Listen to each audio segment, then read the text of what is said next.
सभी को मेरा नमस्कार एवं प्रणाम। आशा करता हूँ आप सभी कुशल मंगल हैं, आपके परिवारजन भी कुशल मंगल हैं और आशा करता हूँ कि आप सभी अपने परिवार के साथ में बैठ के सुन रहे होंगे। जैसे मैंने पिछले रविवार को आप सभी से बात की थी कि हम सनातन कुंज में अगले रविवार को पुराण से आरंभ करेंगे, तो आज आप सभी के समक्ष में प्रस्तुत हूं। और ऐसे ही हम हर रविवार को मिलते रहेंगे ताकि हमारे समस्त सनातन धर्म के जो धार्मिक ग्रंथ हैं, पुराण हैं, श्रुति, स्मृति, उपनिषद, शास्त्र, वेद और कई ऐसे अन्य ज्ञान के स्रोत, उनको हम सरल भाषा में हम उसको समझेंगे और उनसे जुड़े हुए जो ज्ञान है उसको हम प्राप्त करेंगे। हालांकि इस रविवार को आप सोचेंगे कि आज तो मंडे है या फिर ट्यूसडे है, सोमवार है, मंगलवार है, तो एक दिन लेट कैसे हो गए। तो रविवार को राधाष्टमी थी, तो राधा रानी की पूजा में हम लीन हो गए थे, कुछ सेवा पूजा में। तो इस रविवार को अब हम हर रविवार को, प्रत्येक रविवार को हम कुछ ना कुछ सनातन ज्ञान, हमारे जो हिंदू धार्मिक ग्रंथ हैं, वेद शास्त्र, जैसे मैंने आपको बताया, उसका हम ज्ञान लेंगे और सरल भाषा में समझेंगे। सबसे बड़ी बात यह है कि सरल भाषा में उसको समझना जरूरी है। तो चलिए प्रारंभ करते हैं। पुराणों की रचना किस प्रकार से हुई, पुराणों में क्या क्या होता है, कितने कितने पुराण हैं, इसे इंग्लिश में कहते हैं ना समरी। तो वहां से हम शुरुआत करते हैं। वैसे पुराण को अगर हम समझें तो उसका अर्थ होता है प्राचीन, और उसका हम संधि करें तो एक है पूरा और एक है अण। पूरा का अर्थ है अनागत एवं अतीत और अण का अर्थ होता है कहना या बतलाना, यानी कि जो पुरातन अथवा अतीत के तथ्यों, सिद्धांतों, शिक्षाओं, नीतियों, नियमों और घटनाओं का विवरण प्रस्तुत करें, उसको हम अण कहते हैं। इन दोनों को मिला के पुराण बनता है। माना जाता है कि सृष्टि के रचनाकर्ता हमारे भगवान श्री ब्रह्मा जी, उन्होंने सर्वप्रथम जिस प्राचीनतम धर्म ग्रंथ की रचना की थी उसे पुराण का नाम दिया गया है। संसार की रचना करते समय जब भगवान ब्रह्मा जी ने एक ही पुराण की जब रचना की थी, तो उस पुराण में 100 करोड़ श्लोक थे। 1 अरब मीन्स 100 करोड़ जितने श्लोक थे, और यह पुराण बहुत ही विशाल और कठिन था। स्वाभाविक बात है, भगवान ब्रह्मा जी ने रचना की थी तो उसको समझने में थोड़ा कठिन तो रहेगा, और बहुत ही विशाल भी था। तो पुराणों का ज्ञान और उपदेश देवताओं के अलावा साधारण जनों को भी सरल ढंग से उसको समझने में सरल रहे, उसका अध्ययन कर सके। तो हमारे जो महर्षि वेद व्यास जी जो हैं, उन्होंने पुराण को 18 भागों में बांट दिया, और जो ये 18 भाग में जब इनका बांटने के बाद इन पुराणों की जो श्लोक की संख्या जो हुई वो 4 लाख हुई, जिसमें तकरीबन समस्त ये 100 करोड़ जो श्लोक थे उसका सारांश आप कह सकते हो। उसको सरल भाषा में उन्होंने तकरीबन 4 लाख संख्या कहते हैं पुराणों में श्लोकों की है। हिंदू सनातन धर्म में पुराण सृष्टि के प्रारंभ से माने गए हैं, इसीलिए इन्हें सृष्टि का प्राचीनतम ग्रंथ मान लिया है या माना जाता है। किंतु ये बहुत बाद की रचना है, बहुत सालों पहले, बहुत युगों पहले, हम तो साल भी नहीं कह सकते, युगों पहले की रचना हुई थी, जब सृष्टि भी नहीं थी। कहते हैं कि जैसे सूर्य के प्रकाश के भांति पुराण का जो ज्ञान है, उसका जो स्रोत है, वो सूर्य के प्रकाश के भांति माना गया है। और समझने के लिए मैं आपको और डिटेल में बताऊं तो जैसे कहते हैं ना कि सूर्य की जो किरणें हैं, जिस प्रकार से सूर्य की किरणों से अंधकार हटकर उजाला कर देता है, ठीक उसी प्रकार से जो पुराण में जो ज्ञान रूपी जो किरणें जो बोलते हैं ना, जो स्रोत है ज्ञान का, तो ठीक उसी प्रकार से पुराण अपने ज्ञान रूपी किरणों से मानव के मन के अंधकार को दूर करके सत्य के प्रकाश का ज्ञान देता है। ज्ञान तो देता है बट सत्य के प्रकाश से, बोलते ना फिल्टर्ड, तो सत्य के प्रकाश से ज्ञान देते हैं। ठीक है, तो कई युगों पूर्व से पुराण देवताओं, ऋषियों, मनुष्यों सभी को मार्गदर्शन करता रहा है। तो पुराण मनुष्य को धर्म एवं नीति के अनुसार जीवन व्यतीत करने की शिक्षा देते हैं। पुराण मनुष्य के कर्मों का विश्लेषण कर उन्हें अनुचित एवं निंदनीय काम करने से रोकता है। पुराण वस्तुतः वेदों का ही विस्तार है। वेद देखने जाएं तो पुराण से भी पहले रचे गए थे, स्वयं भगवान के मुख से। सो वेदों के बाद पुराणों की रचना हुई।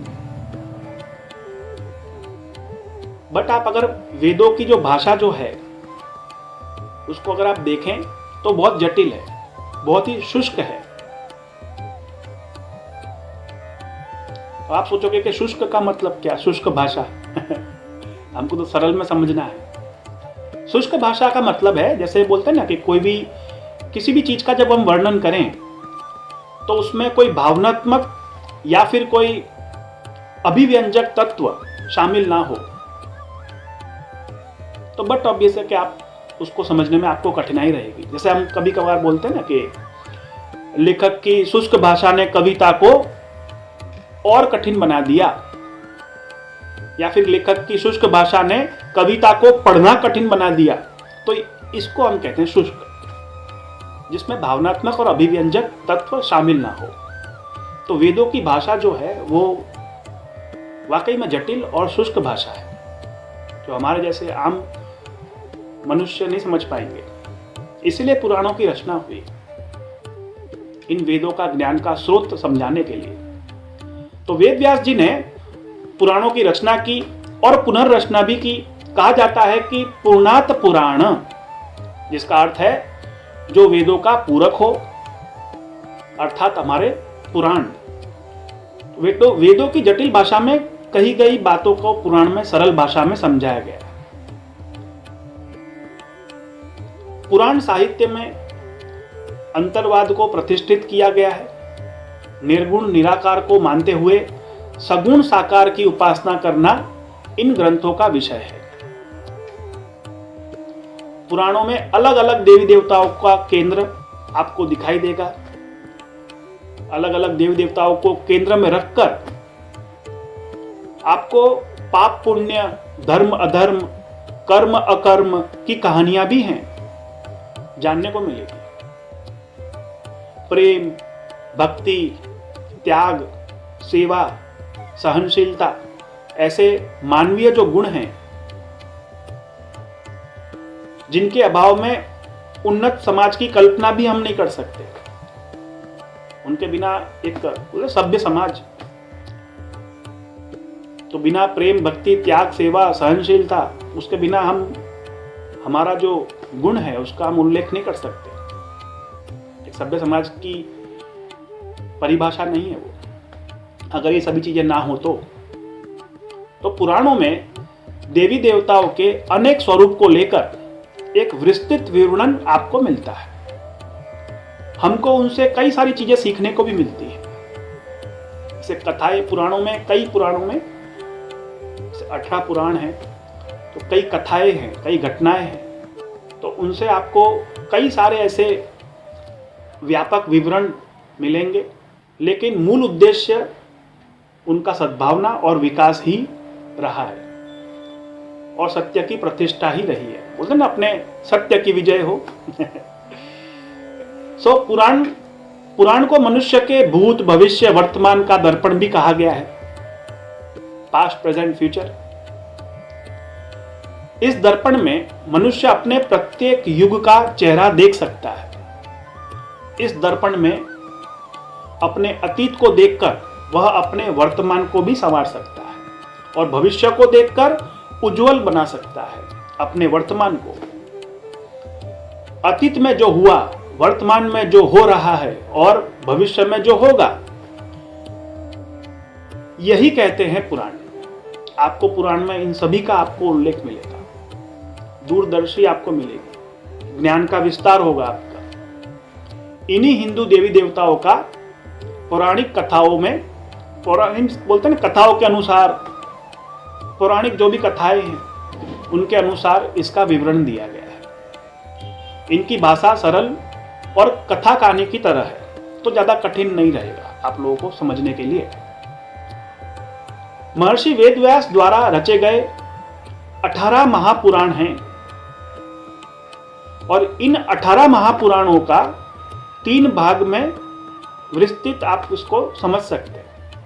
3 भाग है, 18 महापुराण और 18 महापुराण के फिर 3 भाग हैं, जैसे कि राजस पुराण हो गया, तामस पुराण हो गया, सात्विक पुराण हो गया। ये 3 भाग हैं और हर एक भाग के कुछ 6-6। चलो एक काम करते हैं, इसको समझते हैं, इसको थोड़ा सा और डिटेल में ले लेता हूँ। मुझे लगता है शायद ज़्यादा लंबी वीडियो हो जाएगी, पर कोई बात नहीं। महर्षि वेदव्यास द्वारा रचे गए 18 महापुराण हैं और इन 18 महापुराणों को 3 भाग में बांटा गया है। एक है सात्विक पुराण, दूसरा राजस पुराण, तीसरा तामस पुराण और प्रत्येक भाग में 6-6 पुराण आपको देखने को मिलेंगे। इसको और हम विस्तार से समझें, डिटेल में समझें, तो जो पहला पुराण जो हमने देखा, सात्विक पुराण, ये जो पुराण है ये भगवान श्री विष्णु जी से रिलेटेड है।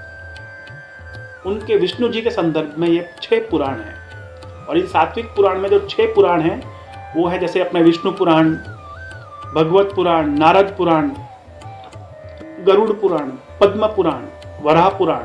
ये 6 पुराण जो हैं वो विष्णु के रिलेटेड हैं, उनके संदर्भ में हैं और इन्हें सात्विक पुराण कहा जाता है। दूसरा जो महापुराण है वो राजस पुराण है और ये जो राजस पुराण है वो ब्रह्मा जी की महिमा वर्णन और उनके रिलेटेड यानी उनके संदर्भ में ये 6 पुराण है। राजस पुराण पहला है ब्रह्म पुराण, दूसरा है ब्रह्मांड पुराण, तीसरा ब्रह्म वैवर्त पुराण,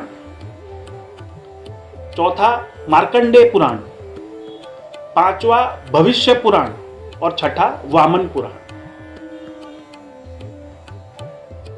फिर हम बात करते हैं तीसरे महापुराण की, जो कि जिसका नाम है तामस पुराण। और तामस पुराण की बात करें तो हमारे भगवान शिव जी को संबोधित करते हैं और उन्हीं के रिलेटेड के ये 6 पुराण है। तो तामस पुराण में और 6 है। पहला है अपना शिव पुराण, दूसरा लिंग पुराण, तीसरा स्कंद पुराण, चौथा अग्नि पुराण, पांचवा मत्स्य पुराण और छठा कूर्म पुराण। तो ये 6 पुराण हमारे शिव जी के रिलेटेड के तामस पुराण हैं। और ये 6 पुराण जो हैं विष्णु जी के 6, ब्रह्मा जी के 6 और शिव जी के 6, इन तीनों को अगर हम मिलाएं तो 18 महापुराण होते हैं जो वेद व्यास जी ने रचे थे। फिर सवाल ये भी आता है कि ऐसा क्यों कि ये सिर्फ 18 पुराण ही है, क्यों ये 17 नहीं हुए, क्यों ये 19 नहीं हुए, पुराणों की संख्या 18 ही क्यों है?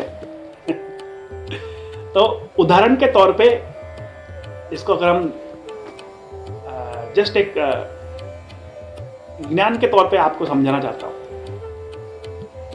ऐसे देखा गया है शास्त्रों में, वेदों में, सब जगह पे अगर सभी को संकुचित करके अगर हम समझें, ये 18 जो दिव्य जैसे आप बोलते हैं ना एक फिगर, ये 18 की फिगर कैसे आई?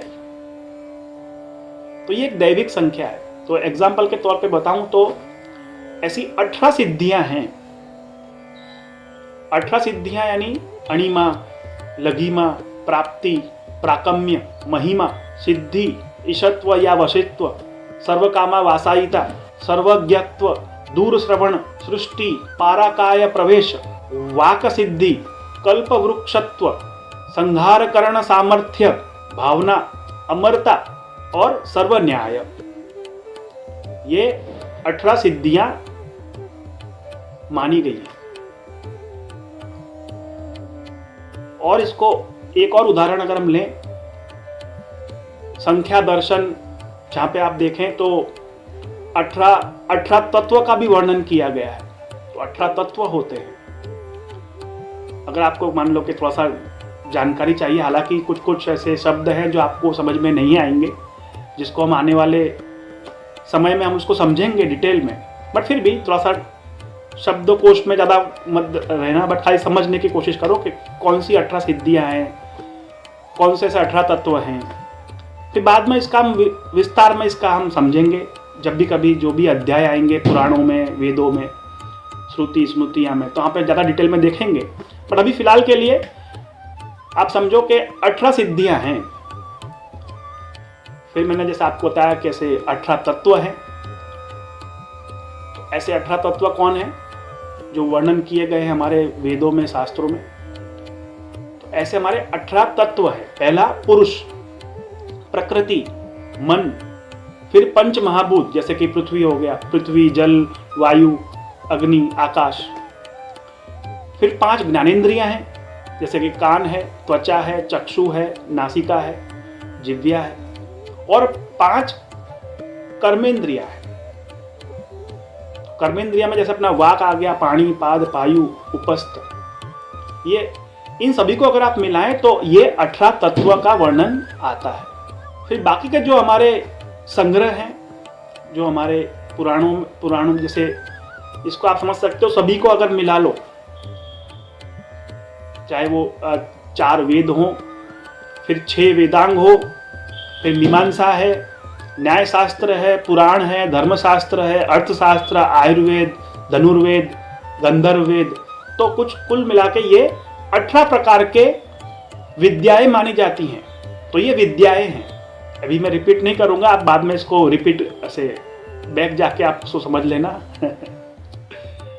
तो एक अब देखो, फिर वेद भी जो 18 है, तो 18 वेदे हैं।